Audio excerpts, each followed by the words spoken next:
This is the first module for Anna, the first interior component, and it's going to be built in one enormous piece, and we will lift it up with a crane and set it into the boat in a nearly complete form. So the portions are a combination of CNC cut panels and man-made or hand-formed pieces. So all the wood joinery that's varnished is just built old-fashioned style with very high attention to detail, and all the larger cabin partitions are CNC machined for accuracy and fit.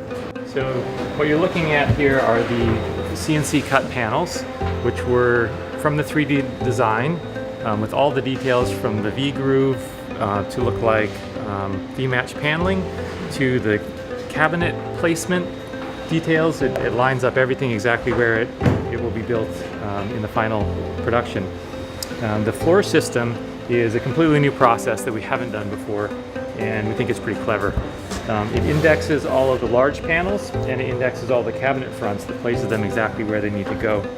And the beauty of the system is that it allows us to take this module to a much more finished state before it's installed, because we can install the baseboard, the sole edging, and everything right in the module form, which was typically something we did later. In addition to the modular pieces, we're also making some fairly complex moldings on the CNC machine.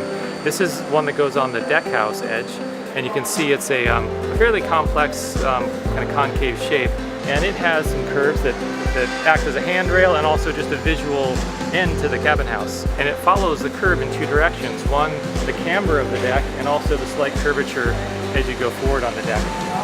You can see here how this substrate was carved on the CNC machine, and this trim was carved on the CNC machine, and they made up almost perfectly right straight off the machine.